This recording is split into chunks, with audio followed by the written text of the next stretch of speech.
Me van a decir ustedes si se alcanza a ver bien. Sí, sí, ahí se ve bien. Bien. Bueno, como ustedes ven ahí en el título, hoy nos toca ver el institucionalismo norteamericano. Principalmente vamos a ver el pensamiento de Veblen y al final vamos a hacer algunos apuntes de las ideas de los que podemos considerar sus principales discípulos o sus eh, autores institucionalistas más contemporáneos a él, que son Commons y Mitchell. En esta unidad, que se llama Otras Visiones Económicas, la heterodoxia, Saúl va a desarrollar, según quedamos, la clase del lunes, el desarrollo del pensamiento marxista. El lunes que viene nos toca eso en el programa. Marcelo, ayer diste los históricos alemanes, ¿no? Sí, correcto. Correcto. Con lo cual hoy, bueno, vamos a ver, como le decía, el institucionalismo norteamericano. Estamos ya dentro del periodo de perfeccionamiento analítico, como venimos diciendo todas las clases, y a modo de introducción, podemos decir que la economía institucional original, digamos, la primera, porque después va a haber autores neoinstitucionalistas o otras escuelas de pensamiento económica heterodoxa, como por ejemplo la Escuela de Regulación Francesa, que reconocen orígenes en la escuela institucional. Sin embargo, la original es esta escuela que tiene como autores fundadores principalmente a Thorstein Veblen, a Commons y a Wesley Mitchell. Fíjense ustedes, Veblen vivió entre 1857 y 1929. Les voy a hacer, oralmente les voy a decir los principales aspectos biográficos porque antes de comenzar la clase me di cuenta que se borró esa filmina. Él nació en Wisconsin en 1857, es de antepasados noruegos. En el libro de Ken Unilever dice que su nombre significa hijo de Thor. Sin embargo, me resultó raro y lo busqué, y Stein no es hijo, digamos, es piedra, con lo cual sería la piedra o la roca de Thor, el significado, digamos, de su nombre. Pero bueno, me pareció raro que Unilever diga que era hijo de Thor, pero bueno, lo busqué y me parece que está equivocado. Pero bueno, a modo de comentario nomás. En 1874, Veblen ingresa al Carleton College, que es una escuela religiosa que según los distintos autores de historia del pensamiento económico dice que le inculcó fuertes principios morales. Podemos decir que estudió en la Universidad de Johns Hopkins y luego en la Universidad de Yale, a donde recibió en 1884 su doctorado en filosofía. Luego, en 1890, ingresa a la Universidad de Cornell como estudiante graduado. Veblen nunca pudo tener cargos jerárquicos en las universidades. Algunos argumentan que debido a su personalidad era muy crítico de las autoridades y, por ejemplo, cuando ingresa a la Universidad de Chicago cerca de la década del 90, cerca de 1890, le está dando clases en esa Universidad de Chicago y es editor del Jornal de Política Económica. Sin embargo, años más tarde, las autoridades de la Universidad de Chicago deciden expulsarlo porque era fuertemente crítico con los patrocinadores de la universidad. Y esa fue un poco la historia de su vida de Veblen, una persona crítica, frontal, pero que, digamos, le costaba encajar en los ámbitos institucionales, al menos académicos, debido a sus convicciones morales que las hacía explícitas, digamos, ¿no? Y bueno, en 1929 finalmente fallece, 3 meses antes de que estalle el crack del 29, algo que en algunas de sus obras, en especial en la que analiza el ciclo económico, que es la teoría de la empresa económica, la obra de 1904, en cierto sentido podemos decir que la predijo. Pero bueno, no la llegó a ver porque fallece 3 meses antes del famoso crack de 1929. Bueno, ahí están sus principales obras, que son Teoría de la clase ociosa, en la cual vamos a ver que en esa obra va a desarrollar su teoría del consumo, que es una teoría del consumo ostensible, ostentoso. Luego la teoría de la empresa económica en 1904 desarrolla su teoría de los ciclos económicos y de las crisis, que son, digamos, sus dos obras económicas principales y en las que nos vamos a basar en la clase de hoy. Y luego ahí se mencionan otras obras también de importancia, pero de menor jerarquía del autor. El otro autor que vamos a ver, más brevemente, pero que vamos a ver sus aspectos principales, es John Commons, que vivió de 1862 a 1945, y ahí estamos viendo sus principales obras: Historia documental de la sociedad industrial americana, Historia del trabajo en los Estados Unidos y Fundamentos legales del capitalismo, hasta que ya en 1934 escribe su obra más económica, digamos, que es Economía institucional. Este autor, por lo que dicen los historiadores del pensamiento económico y lo que se puede estudiar de sus principales obras, digamos que basó sus ideas y su trabajo incluso, en las regulaciones, digamos, pero la regulación en sentido estricto, no en el sentido amplio, como veremos si llegamos a ver la escuela de regulación, digamos. La regulación de las distintas actividades económicas a través de instrumentos, de codificaciones legales, digamos, ¿no? Por eso digo regulación en el sentido estricto de la palabra. Se dedicó, como le decía, a la regulación de la actividad económica. Y después el último autor que vamos a ver es Mitchell, que su obra más importante es Ciclo de los negocios, el problema y su determinación, que la publica en 1913, y ahí vemos que retoma la idea del ciclo económico de su, digamos, su inspirador, que es Veblen. Y también va a ser un autor importante porque va a crear la Oficina Nacional de Investigaciones Económicas en los Estados Unidos. Si bien no es un organismo gubernamental, es un organismo privado sin fines de lucro, a través del cual se realizan diversas investigaciones de economía política y por el cual pasaron muchos economistas de renombre, muchos premios Nobel incluso. Bien. Si me permitís, Agustín, Sí, Marcelo.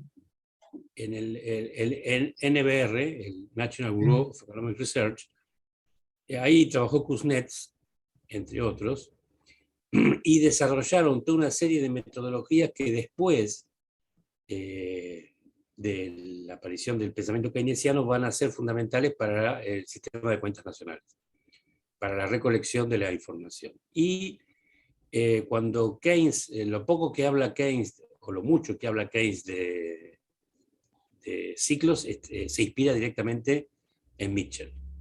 Es un autor al que lo tenía en alta consideración intelectual. Con respecto a las características personales de Veblen, es cierto que era un tipo medio, diríamos, medio embromado, pero también hay algún autor que le atribuye a algunos de sus problemas con el sistema educativo norteamericano a que era un mujeriego de aquellos.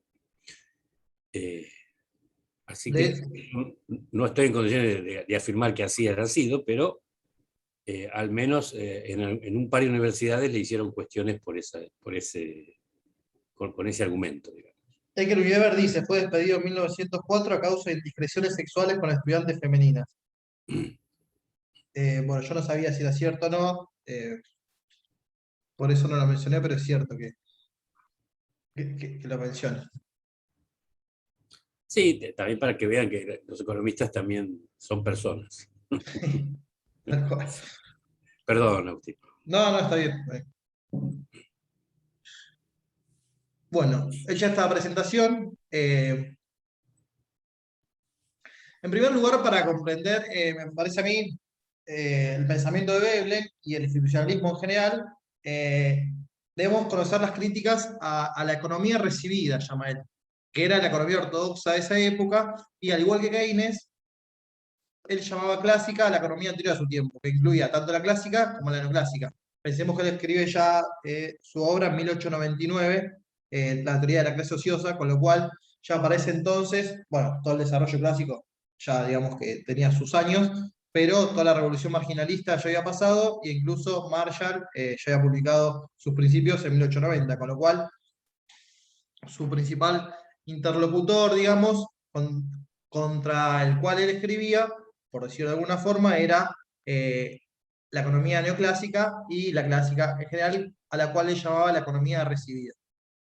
Me olvidé decir que Veblen fue discípulo de Clark, que Marcelo me decía justo antes de empezar la clase, que es uno de los que desarrolla el marginalismo en los Estados Unidos, la escuela marginalista norteamericana, y Veblen había estudiado con él, y ahora vamos a ver que publica una obra en la cual es crítico de sus ideas. Si no me equivoco, Clark fue aquel que introdujo el concepto del marginalismo para explicar las remuneraciones de los factores productivos. Es decir, él le decía que la remuneración de los factores productivos estaba determinada por las productividades marginales de los mismos. Sí, efectivamente, ese es, claro. Bien. Y esta crítica fue expuesta en 4 artículos publicados entre 1898 y 1909, que son artículos más pequeños, no son los libros que mencionamos anteriormente, y se llaman así: ¿Por qué la economía no es una ciencia evolutiva? Las preconcepciones de la ciencia económica. Hola, Hola, Luana, ¿cómo andás? bien, todo bien. Perdón, la tardanza. No pasa nada. Como les decía, un artículo crítico que se llama La economía del profesor Clark, que justamente era lo que les decía anteriormente, y las limitaciones de la utilidad marginal. Estos son los 4 artículos en los cuales Veblen, antes de desarrollar, o mientras desarrolla sus teorías, son aquellos que se dedican más fuertemente a la crítica de la economía, como les decía, recibida. Y estas críticas las podemos agrupar en torno a 4 temáticas principales. En torno a las leyes naturales y los fenómenos sociales, más bien, esto de las leyes naturales era algo propio de los clásicos, que él va a criticar. En torno al egoísmo y al hedonismo, en torno a la concepción del hombre como autómata, y crítica acerca de la concepción acerca del cambio social. Esos son los 4 ejes en los cuales podemos clasificar las críticas de Veblen a la economía ortodoxa de aquel entonces. Con respecto a la crítica a las leyes naturales y los fenómenos sociales, para Veblen la idea de precio de equilibrio natural esconde la idea de que se trata de un designio de orden natural al que calificó de tontería superficial. Vamos a ver que en este sentido, como les decía, Veblen es bastante ácido en las críticas, que obedece un poco a su personalidad, ¿no? Y estaba en contra de la concepción determinista de la idea de precio natural o estado natural de las cosas. Y en cambio sostenía que el desarrollo social no tiene una finalidad y tampoco se puede predecir con exactitud. Con lo cual acá hay, por un lado, una crítica al análisis clásico, que, por ejemplo, en los análisis veíamos que conllevaban al estado estacionario, con lo cual se veía una capacidad de predicción en la economía, y también al neoclásico, que parte de su análisis a partir de comparación estática comparativa entre un equilibrio inicial, se produce una perturbación exógena y luego se ve cuáles son sus consecuencias. Esa es la forma de analizar el cambio y la predicción de la economía neoclásica, con lo cual Veblen tiene una concepción contraria a eso, pero también podemos ver que en este sentido, al sostener que el desarrollo social no tiene una finalidad y tampoco se puede predecir con exactitud, también va a ser crítico de Marx, ya que en su concepción nada prueba que la humanidad avance hacia una meta o de acuerdo a una meta o ley natural. ¿Se acuerdan que Marx también en el Capital tenía como objetivo descubrir las leyes que gobiernan el movimiento del modo de producción capitalista, o algo así, estoy parafraseando? Bueno, también criticó a los historicistas por buscar en la historia leyes de desarrollo social, y como le decía, también a Marx. Y acá hay una cita de Galbraith, que es un neoinstitucionalista, que dice: Veblen sustituyó la ansiosa búsqueda de seguridad que siguió el pesimismo de Ricardo. Ricardo había previsto un signo desagradable para la mayoría de la humanidad. Sus seguidores esperaron contra toda esperanza que ello no sucediera. Veblen se situó por encima de la discusión. La suerte humana era algo con lo que no quiso identificarse, aunque solo fuese por adoptar una postura. Pero también expuso claramente su criterio de que cuando se hablasen de progreso eran en su mayoría idiotas o impostores. Bueno, esa es la apreciación que Galbraith, que es uno de sus continuadores, digamos, en la escuela institucional, hace acerca de la crítica de Veblen. Luego la crítica de Veblen hacia el egoísmo y el hedonismo. Y desde este punto de vista, Veblen va a decir que la economía ortodoxa se basa en una psicología deficiente. Y para él, los seres humanos seguían por instintos y hábitos, y el egoísmo, que es aquel que, por ejemplo, mencionaba Smith, como interés propio, es apenas uno de estos instintos y hábitos que él más adelante vamos a ver que los va a clasificar en distintas categorías. Y por otra parte, el hedonismo en el análisis económico es una forma elusiva de estudiar la complejidad de las motivaciones humanas. Pero en este sentido hay que tener en cuenta que no lo critica per se el egoísmo, sino en la importancia excesiva que le da la ortodoxia, es decir, en su ubicuidad dentro del análisis económico. Porque, como les decía al principio, no niega que el egoísmo pueda ser un instinto que motiva el comportamiento humano, pero es solo uno de todos los posibles y de todos los que él considera existentes. Con lo cual, Veblen trata de mostrar que el comportamiento humano obedece a distintos móviles. Y estos móviles son el de la emulación, el del instinto de trabajo eficaz, la curiosidad ociosa, el instinto de autoconservación o depredador y la inclinación parental. Y según el tipo de análisis le va a otorgar más énfasis a uno y otro. Y también según el tipo de sociedad que está analizando, digamos. Es decir, según la etapa del desarrollo de la cultura, va a decir él, de la sociedad que está analizando, va a decir que un instinto tiene más preponderancia que otro, de acuerdo a cada una de estas etapas. Bueno, la otra de las críticas, la tercera, es hacia la concepción del hombre como autómata. El autor sostenía que la economía recibida concebía al hombre como un ente pasivo sometido a fuerzas externas, como un calculador instantáneo de dolores y placeres.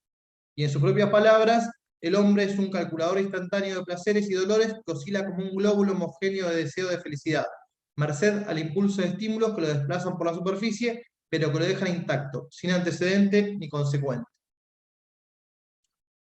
Y de esta forma la economía ortodoxa tiene una gran limitación para considerar al ser humano, por considerar al ser humano como ahistórico, digamos, ¿no? Acá principalmente está criticando, a mi juicio, a la economía neoclásica, ¿no? Que tiene esta concepción desde un individualismo metodológico, de un homo economicus, que es representativo y, digamos, universal, que tiene lugar, ese homo economicus en todo tiempo y lugar. Bueno, Veblen, desde la economía institucionalista, va a estar totalmente en contra de esa posición.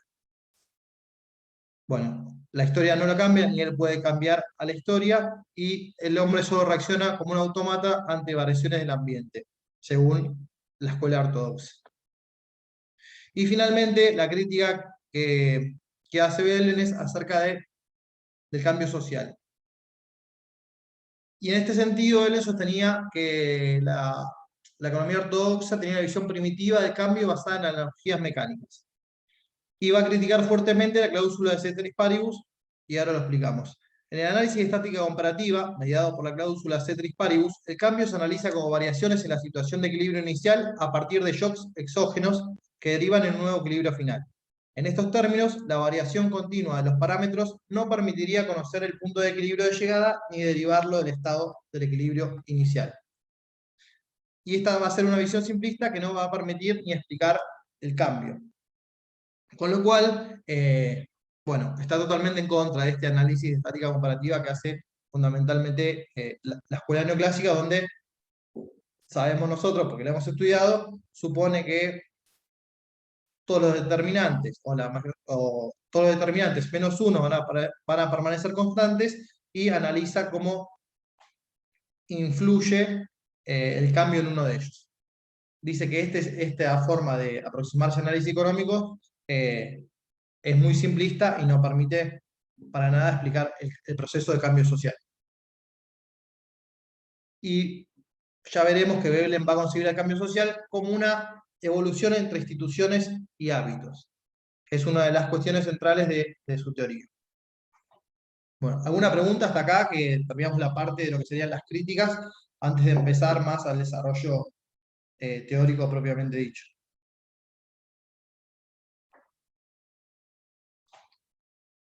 Este es el que vimos cuando vimos la primera parte de cuestiones metodológicas, que es como el creador de la escuela institucionalista, ¿puede ser? Yo no sé si estaba yo ahí. ¿Cuándo lo vieron eso?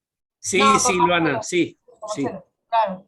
El que vimos que, Es- claro, que criticaba como esta parte del Homo economicus, como un sujeto pasivo, y bueno, vimos esas dos cosas nada más, o sea, en el texto. Bien.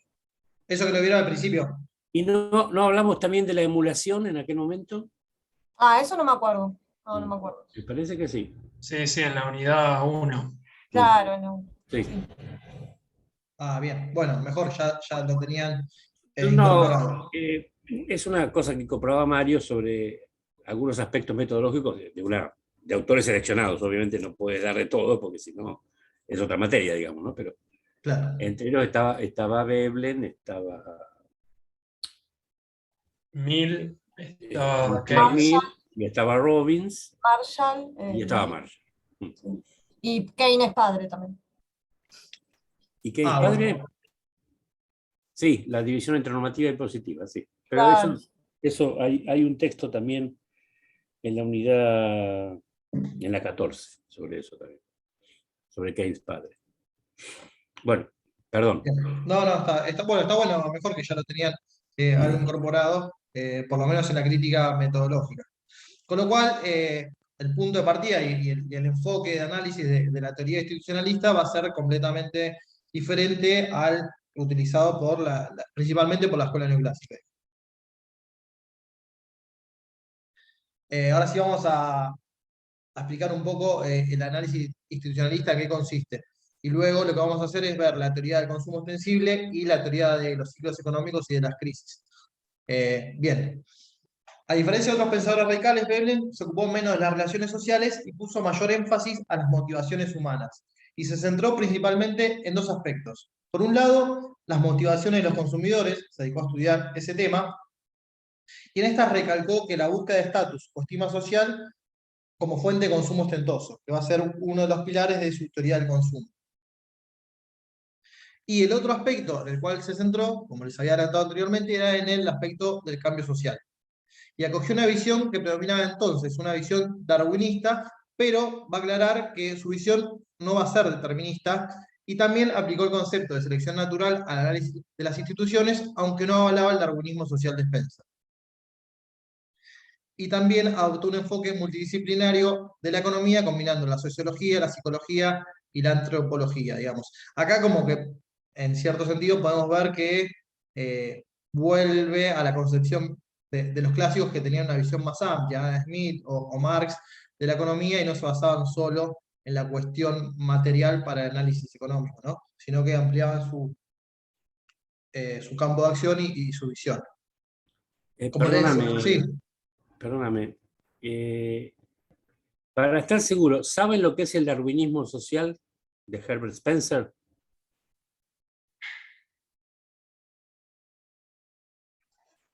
Sí, no está relacionado con lo que vimos de Malthus, de la teoría poblacionista, de la población. Está inspirado Inspirado eso, lejanamente, inspirado. pero no. O sea, lo que hacía Spencer era extender la idea darwinista de la selección natural, que es según la cual las especies que tienen mejor capacidad de adaptación eran las que sobrevivían.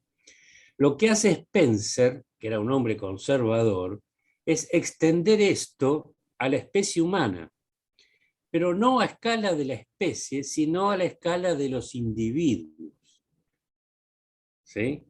Entonces, decía que había un mecanismo de selección natural en los individuos, cosa que Darwin jamás postuló. Porque para Darwin la cuestión era entre las especies.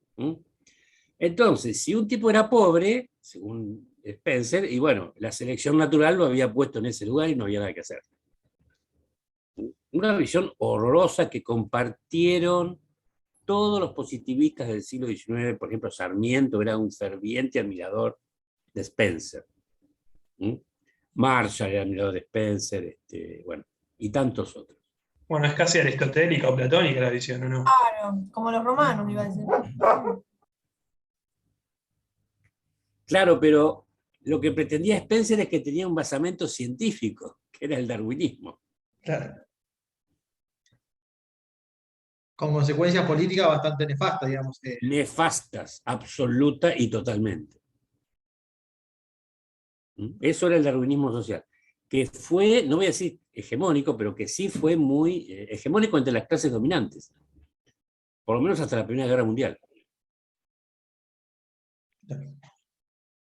Bueno, gracias por la aclaración, Marcelo. Perdón, No, Agustín. no, no.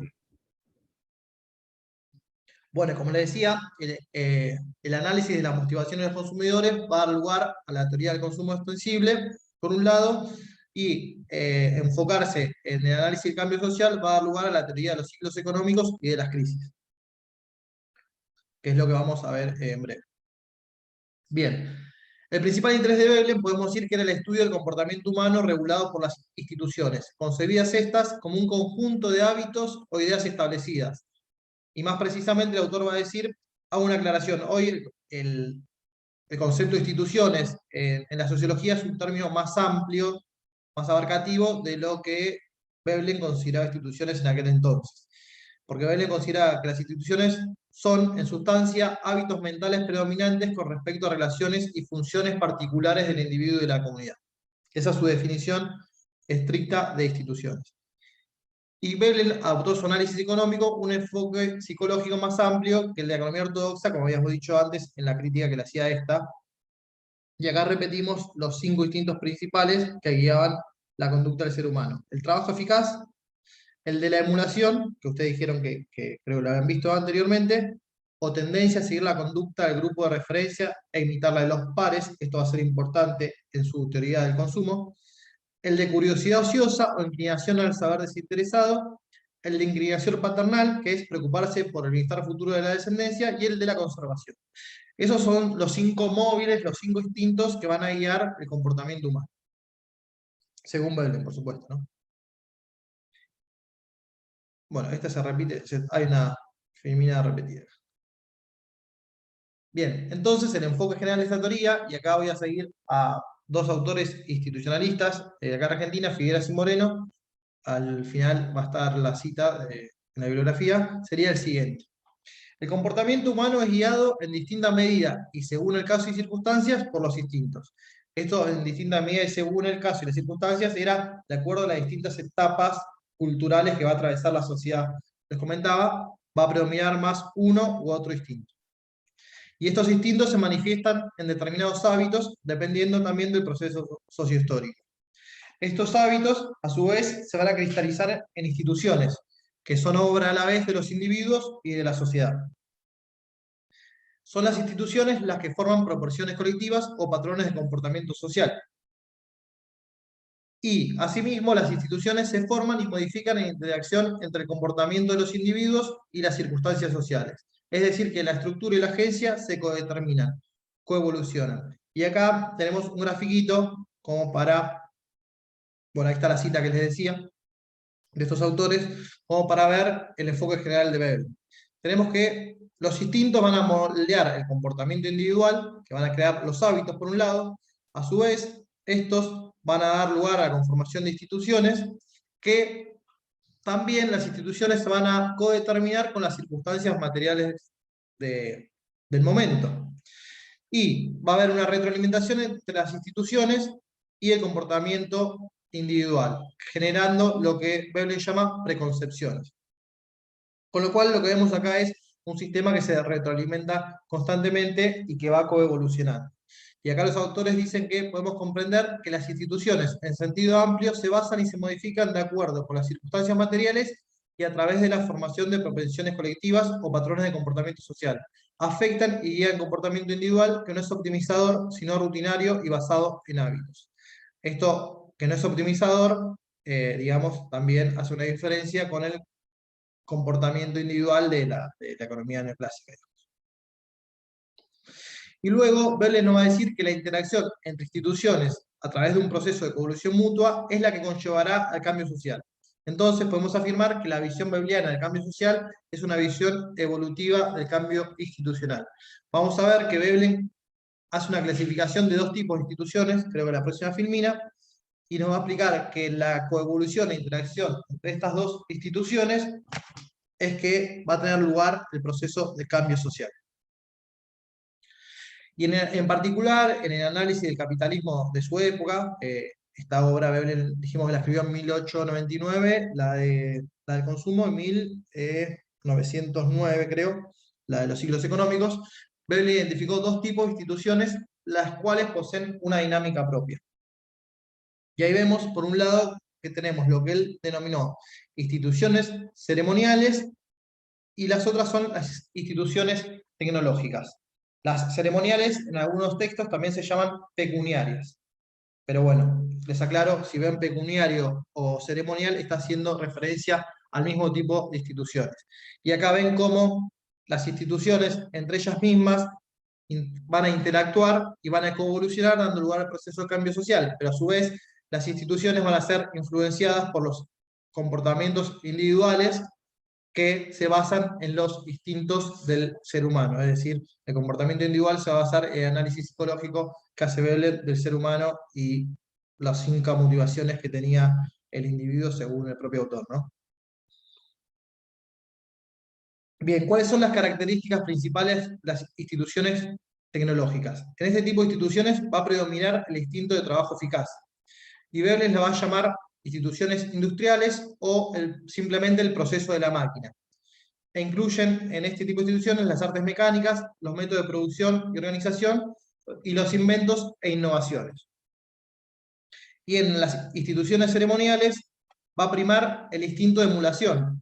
En este caso, en el análisis del capitalismo contemporáneo Veblen, en la forma histórica de emulación pecuniaria. Es decir, de emulación pecuniaria va a hacer referencia a una emulación en el consumo, digamos. Y vamos a ver a quienes quieren emular los individuos.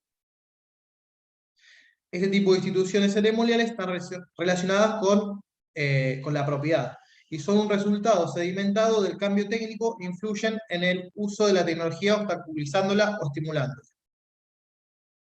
A simple vista, ¿con qué ven una relación con algún autor de lo que vimos? En particular, esto de instituciones tecnológicas e instituciones ceremoniales. A mí me hizo acordar mucho a la dialéctica hegeliana o todo lo relacionado con Marx, pero no sé bien específicamente. Bien, va por ahí la cosa. O sea, a priori, podríamos decir que se puede hacer una analogía con las fuerzas productivas de Marx, Sí, hacer las una relaciones analogía con las instituciones tecnológicas y las instituciones ceremoniales como las relaciones sociales de producción. Hay un parecido a Marx en ese caso. Bien, y al hacer esta distinción entre estas dos instituciones, a la vez hay una distinción de clase, porque dentro de las instituciones tecnológicas, Veblen va a decir que va a estar a cargo de los técnicos, de algún tipo de obrero y de los ingenieros, que como decía anteriormente, van a estar impulsados por el instinto de trabajo eficaz. En cambio, las instituciones ceremoniales van a estar en manos de los empresarios, accionistas o financistas, que van a estar guiados por otro instinto que es el de emulación pecuniaria. Y ahora sí, vamos a señalar el paralelismo y a la vez las diferencias con el análisis marxista.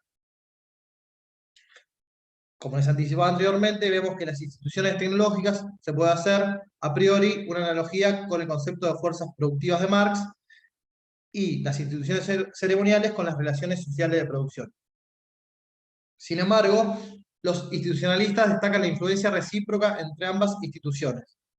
Las instituciones tecnológicas y las ceremoniales van a estar influenciadas recíprocamente sin que una predomine sobre la otra a priori, pero después, para mí esto tiene una contradicción cuando vemos más adelante, y argumentan que en Marx existe una relación unidireccional entre estructura y superestructura, que para mí no es así. Si bien hay un predominio en la dirección estructura-superestructura, es decir, lo que predomina es la estructura, habíamos dicho cuando vimos Marx que no era unidireccional esta relación, por lo menos a mi juicio.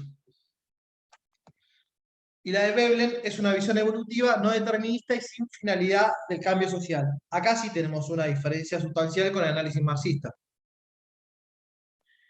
No determinista. En Marx, el análisis de la sociedad capitalista sí estaba determinado el fin, que era la dictadura del proletariado, para finalmente, luego del fin del capitalismo, instalar primero el socialismo y luego el comunismo. Y había una finalidad del cambio social que era justamente esa. En Veblen no hay una finalidad y va a decir que no se puede predecir ninguna finalidad acerca del cambio social. No hay una meta ni que el proceso de cambio social es un proceso que termina en algún sitio en particular, como sí nos decía Marx. Con lo cual ahí sí hay una diferencia fuerte entre los dos planteamientos. ¿Me permitís, Agustín? Sí, Marcelo. Es muy interesante esto que estás diciendo. Aquí, en el segundo párrafo, que dice, argumentan que en Marx existe una relación unidireccional entre estructura y superestructura. Y este es el mismo debate que va a tener Weber con los marxistas. Porque el Marx que van a conocer tanto Weber como Veblen es un Marx incompleto, al que faltan los textos de los manuscritos económicos de 1844, la ideología alemana, bueno, los Grundrisse y tantos otros textos, y la carta Bloch, la famosa carta de Engels a Bloch, que en parte hablan del descuido en que ellos incurrieron cuando no consideraron lo que llaman la independencia relativa de la superestructura. ¿Mm? Claro. O sea que tal vez el Marx completo, que ellos no pudieron ver, se parecería un poco más a esta idea webleriana, digamos, entre esta diferenciación entre las instituciones, ¿no? Claro, por eso hacía mención que justamente para mí en la visión marxista no había una relación unidireccional como vos decís, porque lo habíamos hablado en la clase que me tocó dar Marx. Por eso puse que los institucionalistas argumentan eso. Claro, pero desde su punto de vista, desde el Marx que ellos conocieron, es un argumento irrefutable, digamos. Ah, claro, está bien. O sea, desde el propio Veblen, que escribió en aquella época, todavía se había publicado en el siglo XX, recién estos Obviamente, manuscritos, claro. Sí, sí, está bien. De hecho, no sé si Veblen muere en el 29 y la ideología alemana se publica en el 32, o sea, imposible. Claro. Bueno. No lo llegó a conocer nunca. ¿No? Claro, entonces la crítica, digamos, está fundada, en aquel entonces está bien fundada. En realidad, igual que en Weber, yo tengo para mí que no critican tanto a Marx como a lo que yo llamo el marxismo vulgar, digamos, de la Segunda Internacional. Claro, está bien. Que era hiperdeterminista, hipereconomicista, digamos, y bueno, casi una caricatura, digamos, ¿no? Tal cual. Sí. Bueno, perdón por esta No, está bueno, gracias, Marcelo. Bien. Bueno, y acá el propio Veblen criticó la visión marxista en dos artículos, en 1906 y en 1919, y el primero va a criticar al propio Marx y en el segundo a los socialdemócratas alemanes. A su vez, también otra diferencia es que Veblen rechazó la teoría del valor-trabajo, la teoría de la explotación de Marx y la explicación de la lucha de clases, digamos, como motor de la historia de la humanidad. Y acá los autores institucionalistas, los que yo me basé, dice si esto no es una paradoja, porque la Escuela de Regulación Francesa, que es neomarxista, reconoce como fuente de inspiración al institucionalismo. Eso es cierto, pero a mi juicio, la Escuela de Regulación Francesa, si bien tiene un origen marxista, hay dos vertientes, una que es más institucionalista y otra que es más marxista, con lo cual no sé si es una paradoja o no es. Depende cuáles de las dos escuelas regulacionistas francesas se toman en cuenta, si la marxista o la institucionalista. Pero es cierto que la más conocida, la regulación francesa, la que reconoce influencias en el institucionalismo, y también en Marx, por supuesto, bueno, comparten la influencia de las dos corrientes de pensamiento, que vamos a ver, si llegamos a ver el análisis de la escuela de regulación francesa, si es contradictorio o no en su momento. Bien. Esto era un poco la presentación del análisis o del marco teórico con el cual Veblen va a desarrollar sus principales conclusiones. Y una de las principales era, como les había comentado, acerca de la teoría del consumo ostensible. Y en su obra Teoría de la clase ociosa, que es de 1899, Veblen estudió en detalle las prácticas de consumo, la formación de gustos y su relación con la aparición de instituciones sociales como la propiedad privada y la clase ociosa. Y allí planteó que no siempre se compra mayor cantidad a precios menores, que se puede comparar a precios mayores, no comparar, a precios mayores por emulación. Que esto es uno de los nodos centrales de su teoría del consumo. Y acá hay una diferencia fuerte con la teoría de la demanda de consumo basada en la utilidad marginal. Y en esta obra, vamos a decir que estudia la aparición y posterior aceptación social de la clase ociosa y la propiedad privada, más precisamente el lugar y el valor de la clase ociosa como factor económico en la vida moderna. A su vez, desarrolla una teoría del consumo basada en la emulación y el instinto de trabajo eficaz que contrasta con la visión del consumidor autómata que supone la optimización de la utilidad con previsión perfecta. Veblen mostró que a lo largo de la historia han surgido diversas formas de distinción valorativa entre las clases sociales y entre tareas, las industriales y las no industriales.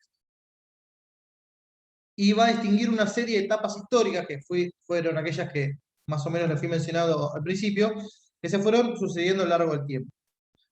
La primera de ellas es la que denomina etapa primigenia o salvajismo primitivo, ahí tengo que arreglar esa U por una I, caracterizada por la ausencia de jerarquías económicas, donde la propiedad no es un rasgo dominante del espíritu humano.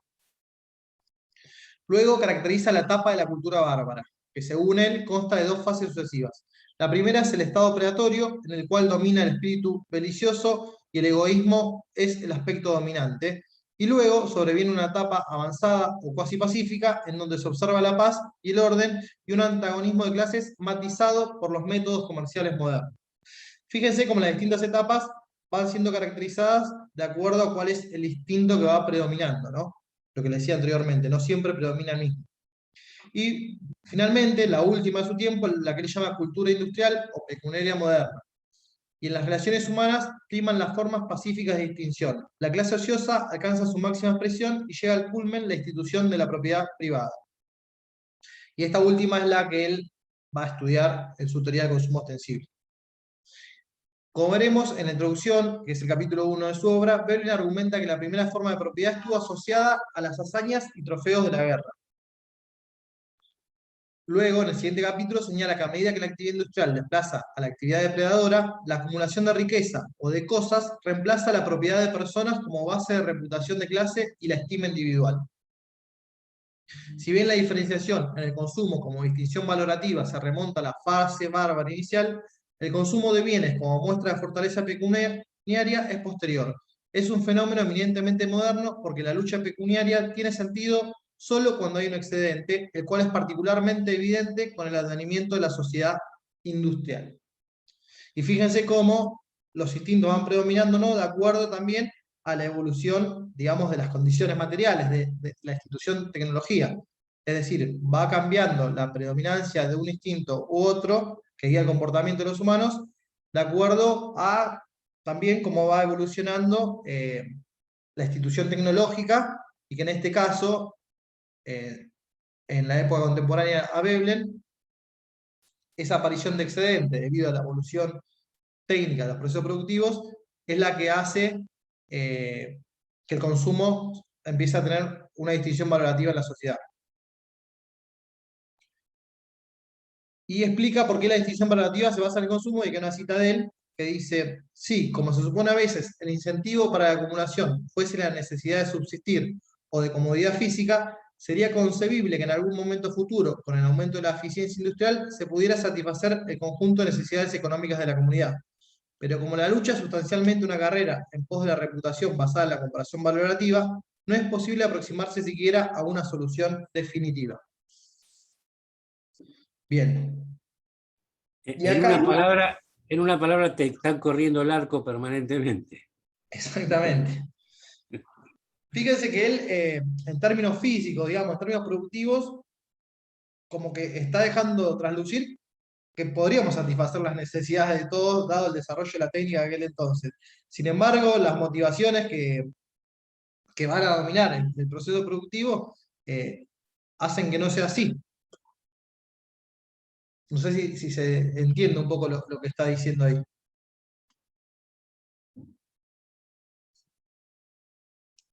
Bien, luego en el capítulo 3, Veblen desarrolla la idea de que al ser deshonroso, el trabajo manual obra como contraparte en la consecución de estima, lo que lleva a ser ostentación de hábitos ociosos. Con lo cual, la clase ociosa, digamos, obviamente, como es en la actualidad, va a ver como algo malo, algo negativo al trabajo manual, como que eso no le va a dar, el trabajo manual no da estatus en la sociedad contemporánea, sino que lo que va a dar estatus es poder dedicarse al ocio. y porque poder dedicarse al ocio implica que uno ya tiene la riqueza suficiente que le permite hacer eso, digamos. Y el ocio se debe poner de manifiesto mediante prácticas formales y ceremoniales, como los modales y la buena educación. Estas prácticas cumplen la función de mostrar que, debido a la posición pecuniaria de la persona, ha podido cultivarlas. Bueno, esto un poco lo que le decía recién. O sea, va a intentar demostrar que tienen cierto nivel de riqueza con prácticas formales y ceremoniales. Luego, en el capítulo 4, analiza la evolución de las instituciones asociadas al ocio y el consumo conspicuo en las distintas etapas de la historia. Y en este análisis, Veblen llega a la conclusión de que el ocio y el consumo conspicuo son igualmente eficaces para demostrar la posesión de riqueza, la posesión de riqueza, y ambos reportan buena reputación debido al elemento de derroche que tienen en común. En un caso, derroche de tiempo, y en el otro, derroche de bienes. Bien, en conclusión de estas ideas, la estimación social individual está determinada por el tipo y el nivel de gasto que se refleja en el nivel de consumo. Y Veblen va a decir que el tipo de gasto aceptado en la comunidad o en la clase a que pertenece una persona determina en parte cuál ha de ser su nivel de vida. Y como el consumo es la base de la estima social e individual, una vez que el individuo ha formado el hábito de buscar expresión dentro de una línea determinada de gasto honorífico, no abandona tal gasto habitual, sino con la máxima repugnancia. Bueno, y esto está diciendo, una vez que se quiere un nivel de consumo determinado, es muy difícil, o por lo menos a los individuos les va a resultar difícil abandonar esa pauta de consumo, por así decirlo. Por más que le empiece a ir mal económicamente, va a resignarse a abandonar esa pauta de consumo, porque la pauta de consumo significa una pertenencia a un determinado estrato social particular, determinado, y es la base de la estima social en este tipo de sociedades. Bueno, para Veblen, el individuo tiene una propensión emuladora que en una comunidad industrial se manifiesta en forma de emulación pecuniaria. Y acá dice, el patrón de gastos que guía generalmente nuestros esfuerzos no es el gasto medio ordinario ya alcanzado, es uno de consumo que está fuera de nuestro alcance, o que exige algún esfuerzo para poderlo alcanzar, y... Oh, esto quedó mal. Ello quiere decir, bueno, no entiendo, dice ahí, trata de emular a la clase situada por encima de ella en la escala social. Ello quiere decir que nuestro patrón de decoro en materia de gastos, como los demás aspectos donde interviene la emulación, lo establece el uso de quienes se encuentran inmediatamente por encima de nosotros en punto a reputación. Con lo cual, la emulación va a ser lo que guíe la pauta de consumo, pero la emulación de la clase social inmediatamente superior, va a decir Veblen. Es esto que dice acá, puesto que el patrón de consumo de una clase se ve influido por la clase superior inmediata, los gustos y el consumo de toda la sociedad tienden a imitar los patrones que establece la clase ubicada en la cúspide de la escala social. En resumen, Veblen va a distinguir dos tipos de tareas, y con ellas de clases. Las pecuniarias, que sirven al interés valorativo, y las industriales, que era un poco lo que veníamos diciendo antes, que son las que sirven al interés económico, que dan lugar a una estratificación social jerárquica cuya cúspide se sitúa esta clase ociosa. Y va a concluir que es la clase ociosa, cuyas motivaciones son pecuniarias más que productivas, la que determina los estándares de lo que es decoroso, los estándares de estima social, y la que determina los patrones de consumo del resto de la sociedad por la propensión a la emulación. Bien, entonces, el núcleo central de la teoría de consumo de Veblen, que es distinto a la teoría de consumo de demanda de la escuela neoclásica, es que el consumo no va a estar determinado únicamente por la utilidad y por que reporta el uso de los bienes, sino que más bien va a estar determinado por este instinto de emulación de las clases sociales inmediatamente superiores, y la sociedad en su conjunto va a tratar de emular la pauta de consumo de la sociedad que él denomina clase ociosa, la sociedad que está en la cúspide jerárquica de esta sociedad. Acá lo que vemos a continuación es que la escuela neoclásica, como siempre hace, a todas sus críticas las trata de introducir dentro de su propio marco conceptual, y hay una adaptación neoclásica de la teoría de consumo de Veblen que fue introducida por Leibenstein en el año 1950 y que realizó un intento importante para conciliarlo con el análisis neoclásico, estudiando las funciones de utilidad interdependiente y las curvas de demanda, dando lugar a los denominados, que nosotros estudiamos en micro, bienes Veblen o efecto Veblen. Y a juicios institucionalistas, este es un intento que simplifican demasiado el desarrollo de Veblen. Y este es el gráfico que elaboran Eklund y Weber, en donde explica cuál es el desarrollo introducido por Leibenstein, en donde un bien Veblen es aquel cuya utilidad deriva no solo del uso directo del bien, sino también del precio pagado por el mismo. Un precio ostensible va a ser el precio que un consumidor cree que otras personas piensan que él pagó por una mercancía. Y este último precio determina la utilidad del consumo ostensible. Y la cantidad demandada, entonces, en este análisis puede considerarse que va a depender tanto del precio del bien como del precio ostensible esperado. Y acá el análisis que se hace es un análisis típico de economía neoclásica, en donde el precio esperado en esta curva de demanda, en la curva de demanda tradicional, que depende del precio del bien, y tiene una pendiente negativa como toda curva de demanda tradicional, en este caso, el precio ostensible esperado es constante. Y cuando se modifica ese precio ostensible esperado, es decir, cuando aumenta, pasa de P sub 1 a P sub 2, vemos que se produce un desplazamiento de la curva de la demanda hacia arriba, hacia la derecha. Y lo mismo cuando vuelve a aumentar. Entonces, los puntos A, E y F van a ser los puntos de equilibrio que indican que coincide el precio de demanda del bien, de la demanda tradicional, con el precio ostensible esperado. Y estos son los puntos que van a dar lugar al equilibrio. ¿Alguna pregunta?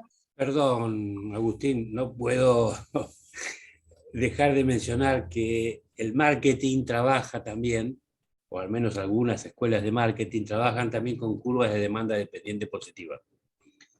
Bien. Que tienen en cuenta, obviamente, el efecto Veblen.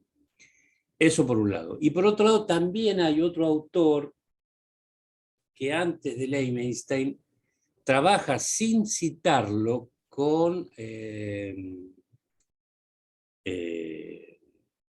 digamos, con algunos aspectos que Veblen había previsto sobre la emulación, que es Duesenberry.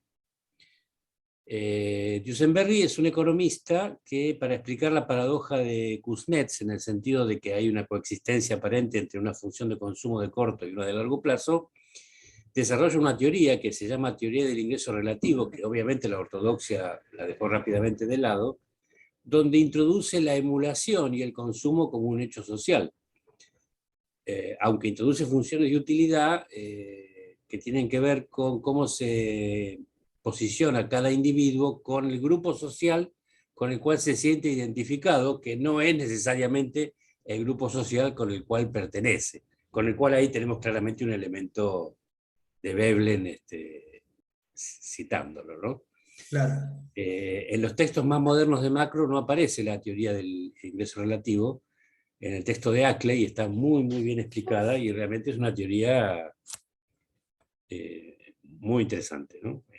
Inclusive que cumple su rol de poder explicar las relaciones entre la función consumo de corto y de largo plazo. Pero está esta inspiración social que para los neoclásicos es complicada de aceptar. Tal cual. Perdón, no podía dejar de mencionarlo porque... No, está bien, está bien. Sobre todo cuando vi esta curva de demanda Conveniente positiva. Sí. No, a mí lo que no me sorprende, digo, pero sí me llama la atención es la capacidad de la economía neoclásica de todas las críticas introducirlas a su paradigma, digamos, ¿no? La crítica keynesiana a partir de la síntesis neoclásica, bueno, la crítica institucionalista de Veblen la introducen acá con esta pendiente positiva, cosa que las otras escuelas heterodoxas parece que no logran hacer, ¿no? Bueno, también obedece a que es el mainstream, quizás, y tiene que ir adaptando esta crítica para evitar que se derrumbe la teoría, ¿no? Pienso yo, no sé, estoy pensando en voz alta. Bien, Habría que ver qué piensan nuestros estudiantes. tal cual. Bueno, hasta acá un pantallazo acerca de lo que es la teoría del consumo ostensible de Veblen y sus principales diferencias con la teoría del consumo ortodoxa, ¿no? Y ahora lo que tenemos que analizar es la teoría de los ciclos económicos y de las crisis. Que esta teoría Veblen la va a exponer en su obra de 1904, Teoría de la empresa de negocios, que habla justamente de la teoría de los ciclos y las crisis, y que, según dicen, es la obra más estrictamente económica.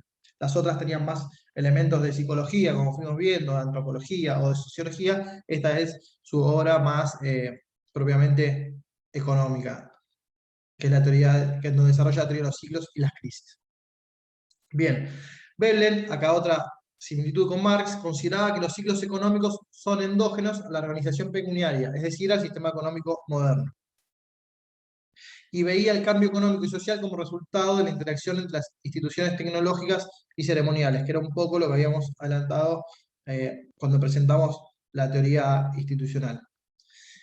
A su vez, Veblen identificaba a los propietarios ausentes, los capitales de la industria, las empresas financieras, los banqueros de inversión y los hombres de negocio como parte del proceso ceremonial, mientras que los técnicos, los ingenieros y determinados obreros formaban parte del proceso tecnológico. Es decir, los separa dentro de las distintas instituciones, la institución ceremonial y los otros en la institución tecnológica. Y según su análisis, había dos factores básicos que llevaban a la recesión, o más bien que conducían el ciclo económico. En primer lugar, la incertidumbre bancaria después de un periodo de expansión y nueva capitalización de la industria, y en segundo lugar, el desplazamiento tecnológico por nuevos y más eficientes descubrimientos y procesos. Con respecto a la primera característica que va a llevar a la recesión, es decir, la incertidumbre bancaria, Veblen dice que en el curso de un auge de los negocios, caracterizado por una ola alcista de precios, las empresas acumulan deuda a medida que la capitalización de las mismas continúa con rapidez. Durante ese periodo se amplía el crédito, pero lo más importante es que los activos de la empresa que ofrecen garantía están inflados por el nivel de precios. Cuando la ola alcista se detiene, se presenta una desproporción entre las obligaciones comprometidas por la empresa y su capacidad de repago. Y en palabras del propio Veblen, dice, una vez esta ola alcista ha desaparecido, aún en el caso de que todavía los precios se mantengan más altos en todas partes, la ventaja diferencial habrá dejado de existir para la mayoría de las empresas. Las distintas ramas han ido alcanzando sucesivamente ventajas diferenciales en los precios, lo que les ha producido por lo general una excesiva capitalización, y ha dejado a muchas de ellas con un conjunto de obligaciones desproporcionado con su posterior capacidad de ganancia. Bien, entonces la primera causa de la crisis es que en las etapas alcistas, en la etapa de auge del ciclo, las empresas se apalancan, toman más deuda de la que van a poder devolver efectivamente, y pueden hacerlo porque sus activos también están inflados debido a esta alza de precios en el ciclo de auge. Sin embargo, vamos a ver que cuando este ciclo de auge llega a la cima y comienza la recesión, las empresas van a quedar sobreendeudadas y no van a poder hacer devolución. Y ahí dice Veblen que en este contexto lo único que se necesita para provocar una catástrofe general es que algún acreedor importante descubra que la actual capacidad de ganancia de su deudor no garantiza la capitalización sobre la que se ha basado su garantía. Y además, como este sistema económico es bastante capilar, digamos, donde unos pocos empiezan a incumplir con sus obligaciones financieras, esto rápidamente se va a esparcir por todo el sistema. De esta forma, la estructura de capital subyacente, posiblemente debido a la estructura de vencimientos, no puede satisfacer las demandas de los banqueros, y a medida que se desarrolla cada vez más el clima de incertidumbre, todo el sistema se muestra problemático y la recesión se va a apoderar de la economía. Bien, ahora el segundo aspecto de la recesión implica el desplazamiento tecnológico de las viejas empresas por otras empresas nuevas. Y acá vamos a seguir a Ekelund-Jeber, que a mi juicio lo explica bien, y dice que podremos comprender que las empresas de negocios se capitalizan en algún momento, pero los nuevos inventos que reducen el coste son adaptados más adelante por las nuevas empresas que entran en competencia. Las tasas de rendimiento disminuyen por ello en los activos más viejos, provocando que los beneficios sean más bajos de lo esperado o, en los casos extremos, ocasionando las quiebras. La inversión se reduce y la psicología de recesión conduce a un descenso de la actividad económica. En resumen, tenemos que la depresión es consecuencia tanto de las inestabilidades financieras por un lado, como por el otro del desplazamiento tecnológico provocado por los nuevos inventos que dan lugar a los nuevos procesos productivos, digamos. Con lo cual hay dos elementos principales que son los que explican la teoría del ciclo. Perdóname, Agustín, Sí. no puedo, digamos, este tema del desplazamiento tecnológico tiene un parecido notable con la destrucción creativa de Skirchhoff y Schumpeter, sí, bien digo. Por un lado. Y por otro lado, el elemento de incertidumbre que mencionás, que al principio explicaría, como vos lo adelantaste, ¿no? Tanto la crisis del 29 como la del 2008. Claro. Sí, Fácilmente. Tal cual. Muy fácilmente. Sí, sí, creo Salvando que... las distancias, ¿no? Sí, por supuesto. A ver, bien, a ver cómo se... Bueno, y acá algunas consideraciones finales acerca de esta teoría de los ciclos. Veblen podemos ver que caracterizaba la fase de inclinación del ciclo como una fase de sobreproducción o subconsumo. Y él mismo dice, hay un exceso de bienes o de medios para producirlos por encima de lo conveniente desde el punto de vista pecuniario, y sobre los cuales hay una efectiva demanda, ¿por qué me copié y pegué? Y sobre los cuales hay una efectiva demanda, precios que compensarán el costo de producción de los bienes y dejarán beneficios. Se trata de una cuestión de precios y de ganancias. Bueno, disculpen por los errores de copiar y pegar las citas, que por ahí alguna frase me ha quedado fuera. Lo voy a arreglar para subirlo al Power. Acá me interesa esto, que dice que hay un exceso de bienes o de medios para producirlos por encima de lo conveniente desde el punto de vista pecuniario, ¿no? Con lo cual, y se encarga de aclarar esto, que es por encima de lo conveniente desde este punto de vista económico, y no de las necesidades, porque quizás estos bienes no sean excesivos para satisfacer la necesidad de la población, sino que a los precios que se tienen que vender en este sistema actual no permiten que haya ganancias positivas, es decir, una tasa de ganancia positiva. Con lo cual, este sistema pecuniario entra en crisis.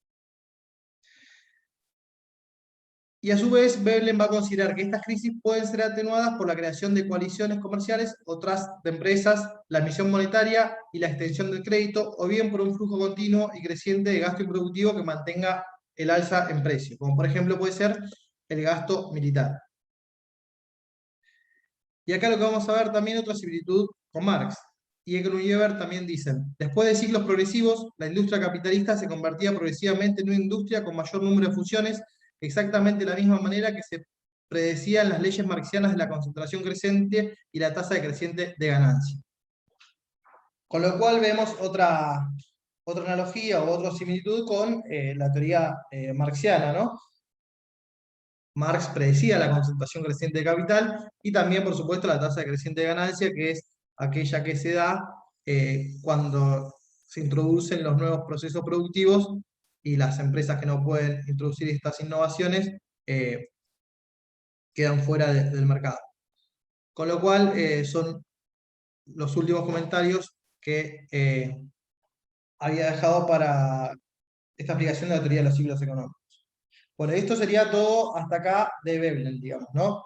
Recapitulando, lo que vimos es las críticas a la economía recibida, que era la economía clásica y la neoclásica, como dijimos anteriormente.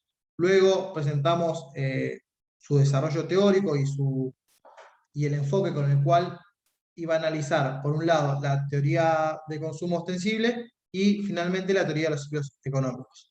Ese fue el desarrollo que hicimos para analizar el pensamiento de Veblen. No sé si quieren hacer una pregunta, porque después tenemos, mucho más breve, por supuesto, los aportes de los otros institucionalistas. Marcelo, no sé si tenés un comentario, o los chicos, Luana.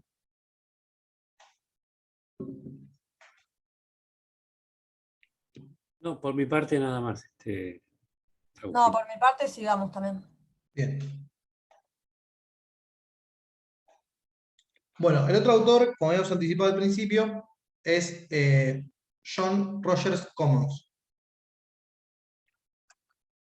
que este autor nació en Ohio en 1862 y trabajó como graduado en la Universidad de Hopkins. Fue académico en la Universidad de Wisconsin entre 1904 y 1932 y fue un defensor de la reforma económica y social lograda a través de las regulaciones codificadas. Esto era un poco lo que los anticipaba anteriormente, fue un regulador de la actividad económica justamente con codificaciones legales, no un regulador teórico en sentido amplio. Y escribió y patrocinó regulaciones laborales, antitrust y sobre servicios públicos para el Estado.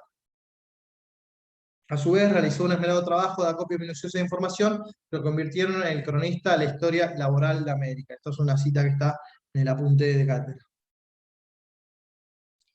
Y según Spiegel, también fue uno de los que lucharon contra la economía convencional, más del interior de su bastión académico que desde el exterior. Con lo cual, este autor se inscribe, digamos, dentro de esta concepción institucionalista y fuertemente crítico de la concepción neoclásica, ¿no? Y finalmente, para Commons, los mercados y sus efectos podían juzgarse buenos o malos según criterios reconocidamente normativos de eficiencia y justicia. Por tanto, podía idearse y llevarse a efecto un sistema justo y eficiente a través de regulaciones objetivas óptimas y a través de la judicatura.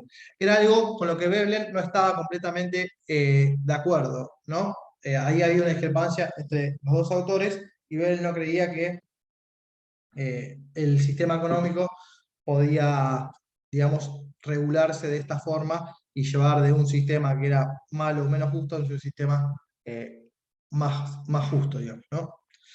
Esas son como las principales características de este autor, y ahora sí, finalmente vamos a ver un apunte de Mitchell, que sí fue discípulo directo de Veblen, estudió con él, fue alumno de él, fue profesor en la Universidad de Chicago de 1922 a 1940, y según Ecknut-Jever fue uno de los 2 o 3 economistas norteamericanos más famosos de su generación. Ciertamente en los Estados Unidos el institucionalismo en esos tiempos tuvo fuerte influencia. Por lo que he leído, llegó a disputarle, digamos, lugar a la economía tradicional, a la economía ortodoxa. Bien, y su principal labor académica fue llevada a cabo en la Universidad de Columbia. Se manifestó abiertamente contra la teoría cuantitativa del dinero, con lo cual acá tenemos una crítica también a la economía neoclásica que adopta la teoría cuantitativa del dinero, y su obra más reconocida fue publicada en 1913, que es Ciclos de los negocios, el problema y su determinación, y en esta afirmó que el ciclo de los negocios es la consecuencia del movimiento histórico de la economía monetaria, en la que la producción depende de los beneficios realizados o esperados a futuro. Después, también hablo, la escuela de regulación, que también, como les adelantaba, se basa en estos análisis institucionalistas, tiene influencias de ellos. Cuando describen su concepto de régimen de acumulación, va a decir que hay distintos regímenes de acumulación que se traccionan o por la ganancia, o por los salarios, o por las exportaciones. Bueno, acá en la que la producción depende de los beneficios realizados esperados a futuro, sería una versión de esos distintos regímenes de acumulación que va a caracterizar la escuela de regulación cuando lo veamos más adelante. Bien, podemos decir que Mitchell retomó el interés de Veblen por el estudio de los ciclos económicos. De hecho, su obra se llama Ciclos de negocios, el problema y su determinación. Y aquí el autor da una definición del ciclo que dice que el ciclo consiste en las expansiones que se presentan casi al mismo tiempo en muchas actividades económicas, seguidas por recesiones, contracciones y recuperaciones igualmente generales que se amalgaman en la fase de expansión del siguiente ciclo. Esta secuencia de cambios es recurrente, pero no periódica. Los ciclos de negocios varían en duración desde más de un año hasta 10 o 12 años. No son divisibles en ciclos más cortos, con amplitudes que se aproximen a las suyas propias. Esa es la definición que da el autor del ciclo económico.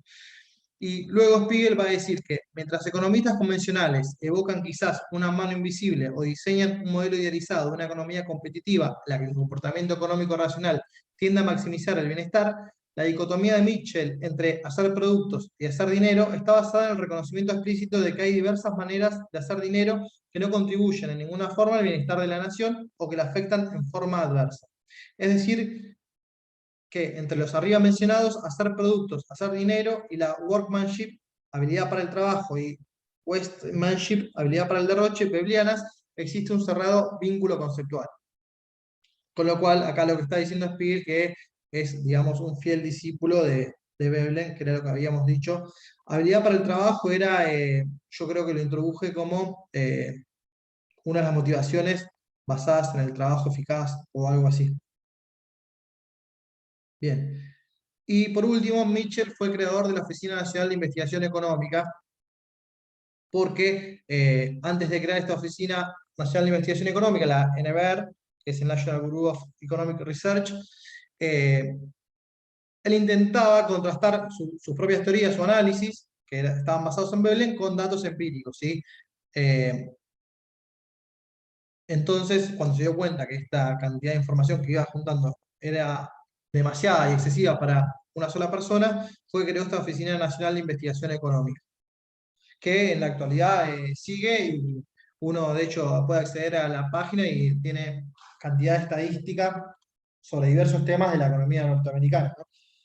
Y bueno, y eso era el final. Y acá están, bueno, nos basamos, como dijimos anteriormente, en apunte de cátedra, en Eckert y en este paper de Figueras y Moreno, que fue presentado en la revista de Economía Institucional en el año 2013, y se llama La teoría del consumo y los ciclos en Veblen. Bien. Por mi parte, eso fue todo, y bueno, si quieren hacemos preguntas o comentarios.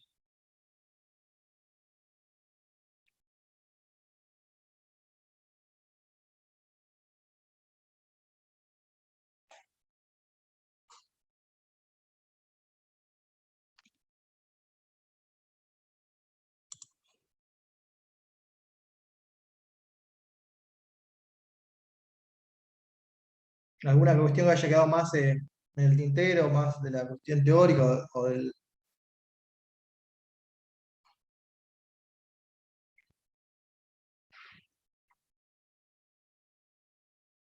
Yo por mi parte no, por ahora.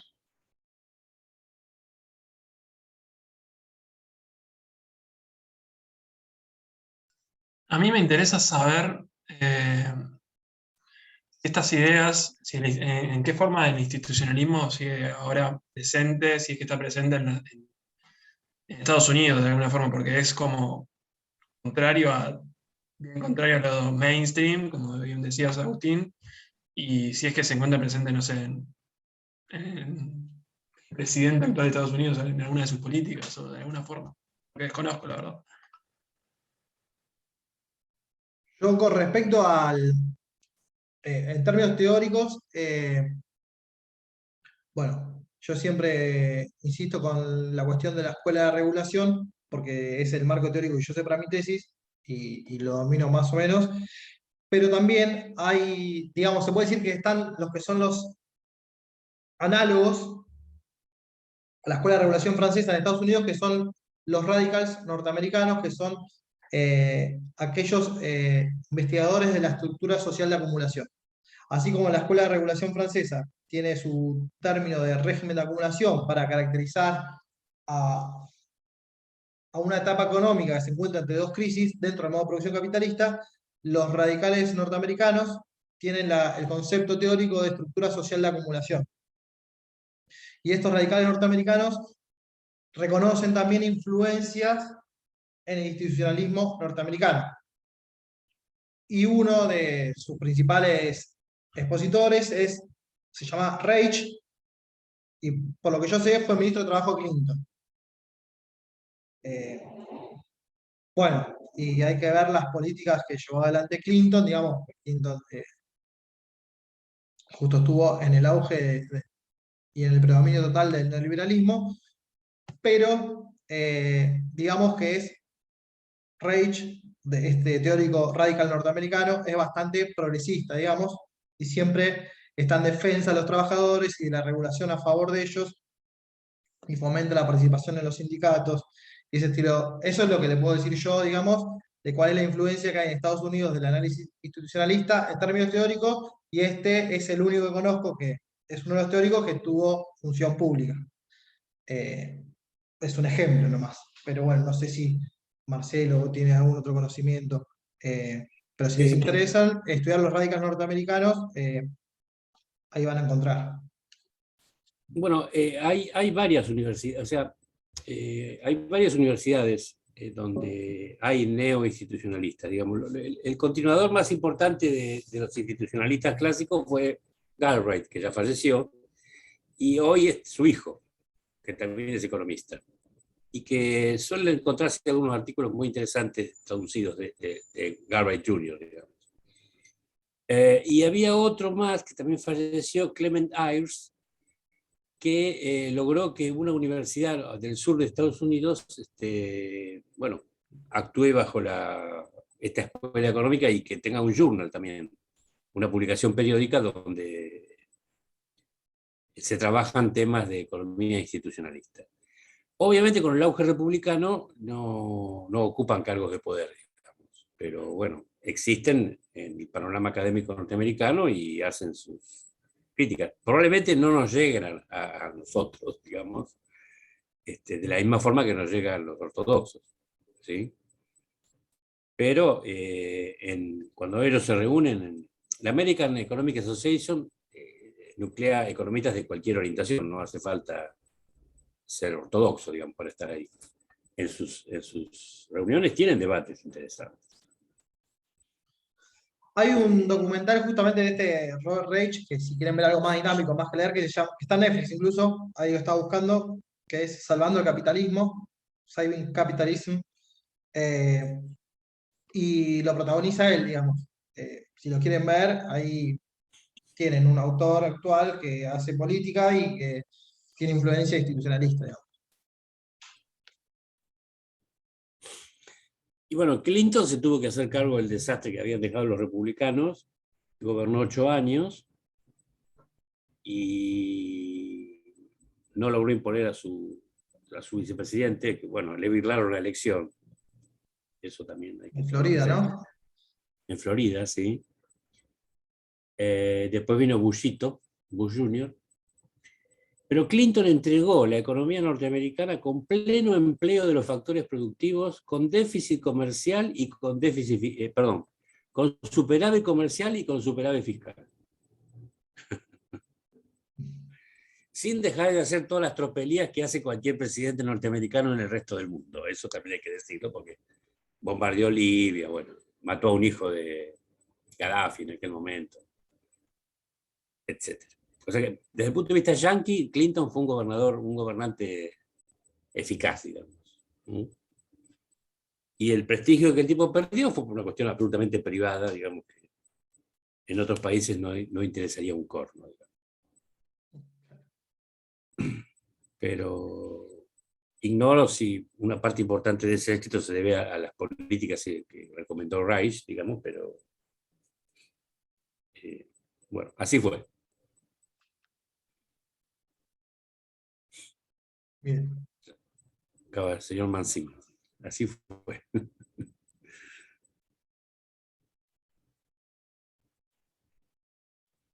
¿Alguna otra consulta, alguna otra inquietud o comentario?